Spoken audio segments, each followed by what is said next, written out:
Hi friends, welcome to jobs from സുഖം. ഇന്നത്തെ vacancy നമുക്ക് വന്നിരിക്കുന്നത് ഖത്തറിലേക്കാണ്. അതും ഗവൺമെൻറ് ഹോസ്പിറ്റലിലേക്കാണ് വേക്കൻസി വന്നിരിക്കുന്നത്. ഏതൊക്കെ ഡിപ്പാർട്ട്മെൻറ്റാണ്, എന്തൊക്കെയാണ് ക്രൈറ്റീരിയ, എന്തൊക്കെയാണ് ബെനിഫിറ്റ്സ് എന്നുള്ളത് നമുക്ക് നോക്കാം.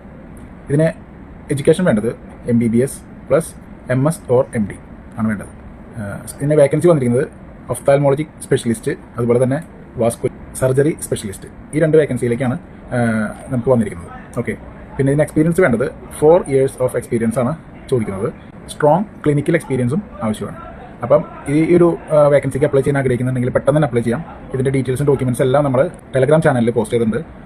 എൻ്റെ ഇൻസ്റ്റാഗ്രാമിൻ്റെ തന്നെ ബയോയിൽ കയറി കഴിഞ്ഞാൽ നിങ്ങൾക്ക് ടെലഗ്രാം ചാനലിൻ്റെ ലിങ്ക് കിട്ടും. അവിടെ നിങ്ങൾക്ക് അപ്ലൈ ചെയ്യാനായിട്ട് സാധിക്കും. അല്ലെങ്കിൽ യൂട്യൂബിലാണ് വീഡിയോ കാണുന്നവർ യൂട്യൂബ് ചാനൽ സബ്സ്ക്രൈബ് ചെയ്തിട്ട് അതിൻ്റെ ബയോയിൽ കയറി കഴിഞ്ഞാൽ എൻ്റെ ടെലഗ്രാം ചാനലിൻ്റെ ലിങ്ക് കിട്ടും. അവിടെയും നിങ്ങൾക്ക് അപ്ലൈ ചെയ്യാനായിട്ട് സാധിക്കും. ഓക്കെ, കൂടുതൽ വിവരങ്ങൾക്ക് ഈ ചാനൽ ത്രൂ ആണ് നമ്മൾ ഡോക്യുമെൻറ്റ്സ് കൈമാറുന്നത്. അപ്പോൾ അതെല്ലാം നിങ്ങൾ ഫോളോ ചെയ്ത് വെക്കാനായിട്ട് പ്രത്യേകം ശ്രദ്ധിക്കുക. ഓക്കെ, ഇനി ഒരു പുതിയ വീഡിയോസായിട്ട് പുതിയ വേക്കൻസീസായിട്ട് ഒരുപാട് പെൻഡിങ്ങിലുണ്ട്. ഞാനിപ്പോൾ വരുന്നതായിരിക്കും. Stay tune. Good bye.